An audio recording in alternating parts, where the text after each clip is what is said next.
What's up, everybody? Andrew Mahone here with Darian's Pokemon. Gonna be playing a game on PTCGO, and I am exhausted. But what is new? Just got back from like 5 hours at Darium's filming a 1,000-packer, but it was like the craziest 1,000-pack video ever because not only did we need to open 1,000 packs, which is absolutely grueling. Actually, like my back is killing me right now. But we also had to unbox the 1,000 packs, but not out of booster boxes. We had to unbox these 1,000 packs out of like collection boxes. So it took us like 2.5 hours to open all of the collection boxes, like 2.5, 3. It took me a half hour just to stack all the boxes. Just to stack the packs after we opened them all, just to stack them into a nice picture to take for the thumbnail for the video. Oh my gosh. So insane. Just got done talking for like, it's crazy because the 1,000-pack videos, you also, busted hand. This is nuts. Okay, we got the turn 1 Lily naturally in hand. This is incredible. I think what I do here is I just Ultra Ball. I don't think I'll need Field Blower, but I will keep Choice Band in case I need to hit into a Buzzwole or something. So probably the N as well. I'm gonna Ultra Ball those, and then I think I just go get either a Rangaroo or a Mew, or I could get the Lele and just sit on the Lele. I'm actually fine with that. And then I'm kind of just sitting on like potentially a turn 2. If I get like the rare candy, I actually kind of like the Lele and then just like keep it in my hand maneuver. So I think I'll do that. And then I am going to attach the Choice Band to my active Vikavolt, and then just Lily for 7. So my thought process here is that there's like no way I whiff the turn 2 Vikavolt if my opponent doesn't end me here. So that is like a busted start. I have Nest Ball as well to go ahead and grab a Mew. I could get a Rangaroo, but I think I kind of like having the free retreater out here early. Then I'm going to save everything else in my hand. So I do have I have the Lele for a rare candy, and then Lele for Skylar rare candy, Ultra Ball. Or actually, I don't need that because I have the Vikavolt already in hand. So good stuff. And I could Ultra Ball for maybe a Rangaroo next turn.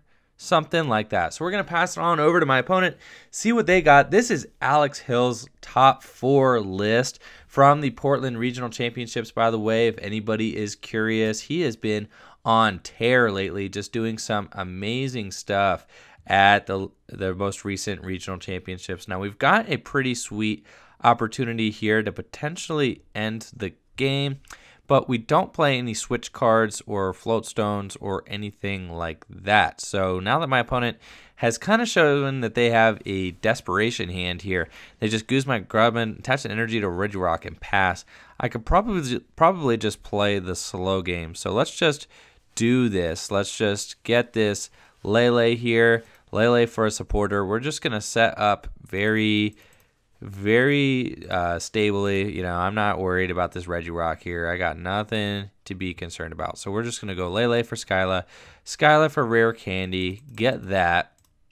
And then we're going to rare candy my benched Vikavolt, my benched Grubbin here, and evolve that. And then I think I can, let's charge up this Grubbin with 2 energy.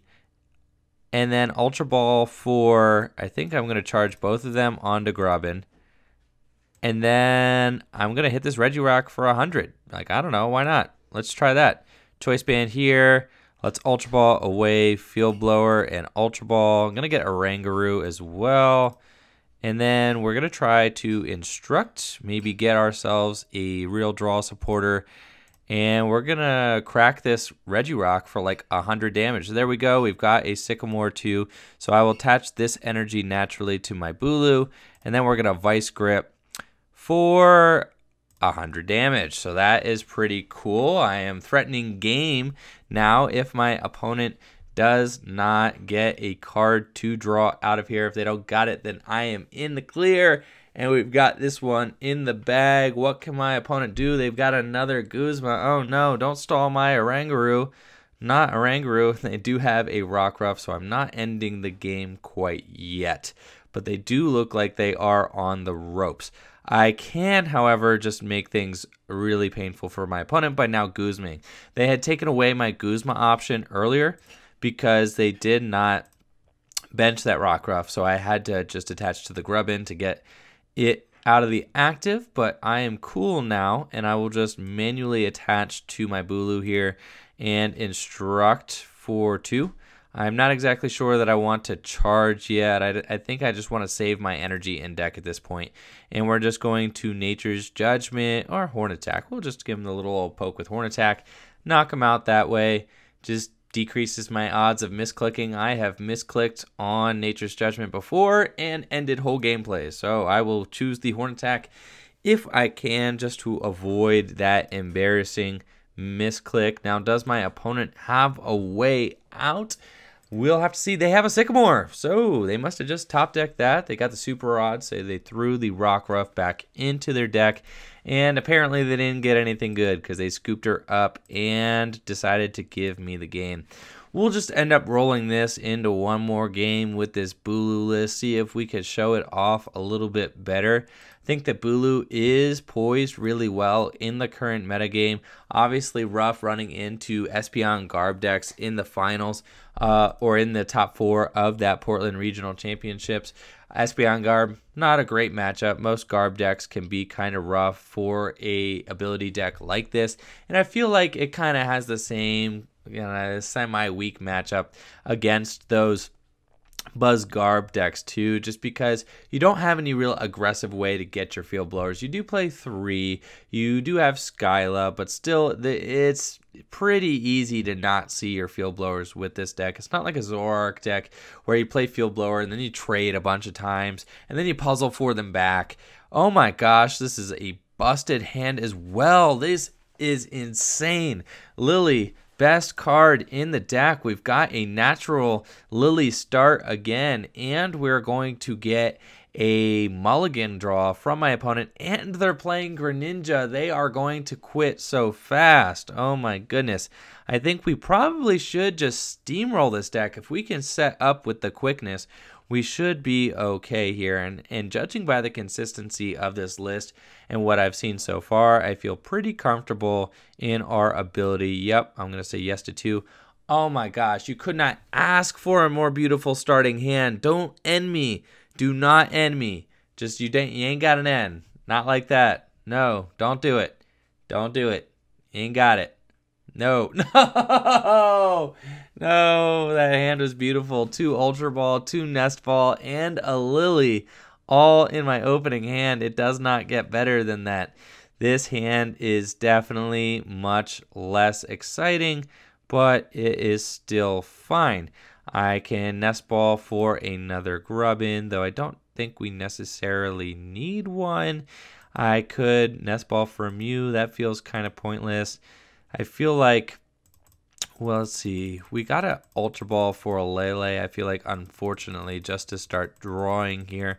I could Ultra Ball for a Rangaroo, but that feels kind of bad. I think we just go Heavy Ball, Nest Ball, Ultra Ball for a Lele, if I have Lele in here, which I do, and then just go from there. So let's just do that. Let's just get this bench up and going. We got to get our Pokemon out and into play. Let's see, show playmat. Yeah, that's fine. Let's get Heavy Ball, get that Bulu out. Then we can, I mean, if I had a Guzma, I could just Guzma the Froakie. That actually doesn't feel horrible. I could Ultra Ball for, yeah, let's do that. I love that play, actually. Yeah, let's Nest Ball, and then let's see, did I mess this up? No, I didn't mess it up. I should be okay. Let's Nest Ball for the Rangaroo, right? And then Ultra Ball away those 2. Sure. Yeah. Let's do that. So let's get the Rangaroo, and then let's Ultra Ball away my Energy Recycler, as much as I hate to do that. And the Choice Band, it's cool, though, because I think the benefits outweigh the negatives here. And then we're just going to go and grab a Guzma off this Lele, really set my opponent back. Now they will get to have 2 Froakies next turn, but we are starting off guns a-blazing here. Got that Guzma, gonna bring up the Froakie, And going to Horn Attack this thing for knockout and get to Instruct for 3. So not a bad turn on my part, considering things seemed a little bit slow there. Oranguru definitely showing his stuff. I wasn't necessarily a believer at first, but it is feeling pretty good right about now. So let's just Horn Attack, knock out this Froakie, and now we should get to just take consistent knockouts as early as turn 1. So now we've got the turn 1 knockout. We should be able to just continue plowing through here, knockout after knockout. I don't necessarily want to have to Ultra Ball for another Lele to continue drawing here. I would, much rather prefer to just get another draw card. What I can do, I guess... Oh, my opponent's got bubble. Oh, they hit the bubble too. That is super annoying, actually. So I feel like I almost do have to go and get another Guzma here just to slow my opponent down and continue to draw myself. I really don't want to do this, but I feel like my hand is being pressed and that I kind of have to. I don't think these decks typically play Guzma, so my bench should be okay for the most part. Let's Ultra Ball away. I feel like Ultra Ball away the Grubbin and the Lightning. And then I think I'm going to, let's see here. Yeah, I think I'm just going to go for that other Guzma. Let's see what we got. And then, yeah, I think I have to. Let's just do it. Yep, I'm going to get a supporter card. Going to get a Guzma. Think I'm going to take out the Staryu while it's down just because that is annoying. And I could take out the Froakie potentially. That would be useful as well. I could say I'm always going to come back for the Staryu. Let's just do this and then let's Guzma up that Staryu. I think I like the Staryu better.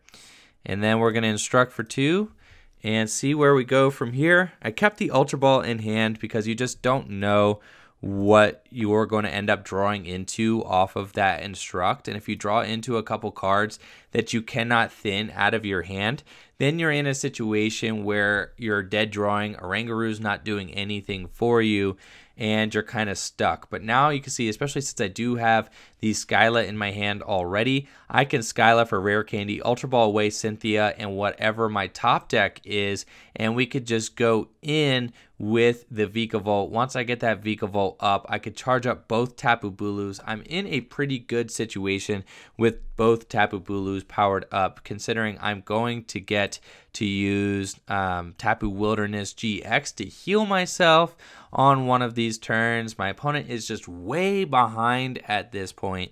Definitely in a tough spot, only getting that one Froakie out on the first turn. And I was going to say, if they had prized a Frogadier, that would have been exceptionally good for me. I've got another Guzma.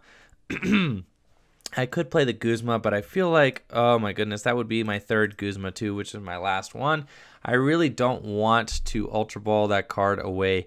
We are getting ready to enter Shadow Stitching territory though, so I feel like we need to get the Vikavolt online this turn. There are no exceptions. So let's Ultra Ball away the Guzma and the Cynthia. Let's just guarantee this Vikavolt because we are about to have our abilities locked up and we need to get as many energy into play as possible.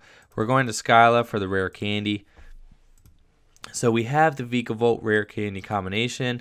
We're going to play that, get the Vikavolt out, and then we have a manual attachment and a charge, which is really good for us. So we're going to charge 2 to the active, and the reason we're going to charge 2 to the active is because we want him to be out there, because when he gets attacked, we want to make sure that he has energy on him and can use that GX attack. Now, I could Instruct for 3 cards, and they could be a dud 3 cards. This, more or less, is a dud 3 cards. It's not really what I want. I'm going to play that Choice Band down just to thin it out of my deck in case my opponent decides to end me or something. And then we're just going to go in and start Nature's Judgment, saying, no, I would not like to discard. I am doing plenty of damage.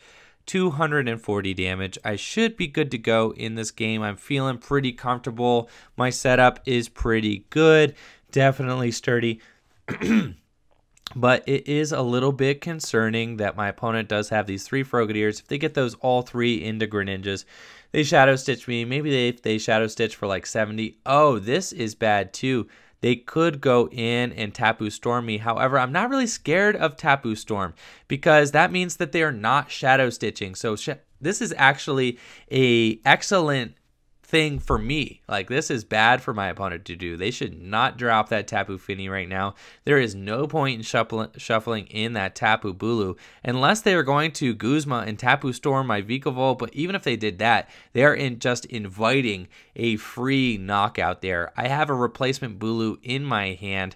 I literally will just attach the lightning to my active Bulu. I can discard, knock out this Fini, go down to 1 prize remaining. It is not a big deal. And most importantly, my opponent did not lock up my abilities for turn with Shadow Stitch. They only got 1 Greninja into play. I am about to run away with this game. We are in the clear. So let's attach that lightning energy to the active. We're going to strong charge first, and they scooped it up. So a quick 2-0 with Bulu, feeling pretty good about that. We definitely showed off how aggressive this deck can be, and I love the fact that we played the Nest Ball engine, the no Bridgets. The Oranguru actually saw some play, and I think just playing less cards like Bridget, more cards like Nest Ball that you can burn makes Oranguru a better play in this Bulu list. So I definitely dug the consistency of it. That was an awesome couple games there. So I will show off the list real quick here so that you guys can see it. Again, this is Alex Hill's top 4 list from the Portland Regional Championships. For anybody who's curious, I do like the supporter count in this deck, and also that we've got 4 Professor Sycamore in here. I know a lot of Bulu players are not about the Professor Sycamore. I'm about it. I love the hard draw. Discard draw 7 is one of the best draw supporters in the game, and it still is, even with Cynthia. Only 2 copies of Cynthia, 2 copies of Ann. I'm about that life. I am definitely into this. I'm into the hard draw options that this deck has available to it. Very aggressive, good list, and kudos to Alex Hill for finishing in the top 4 with it. So before I go, gonna show off those awesome stickers from my Etsy store one more time so you guys can see those. I forgot to mention in my other videos that if you guys pick up the stickers and then tweet pictures of these stickers at me, I will retweet the pictures for you. You guys are amazing, and I've appreciated all the orders and all the love and support that I've gotten so far on these. You guys are incredible. Thank you so much. Shout out to all my Patreon supporters as well. Getting ready to film one of those giveaways, and I'm going to be giving away a sticker pack every month on Patreon too. So that is some exciting stuff to look forward to. I hope you all are having an amazing weekend. Hopefully getting to spend some time with your families and all of that on this Easter holiday. So thank you all for watching. Hope you all enjoyed the video, enjoyed the deck, and peace out.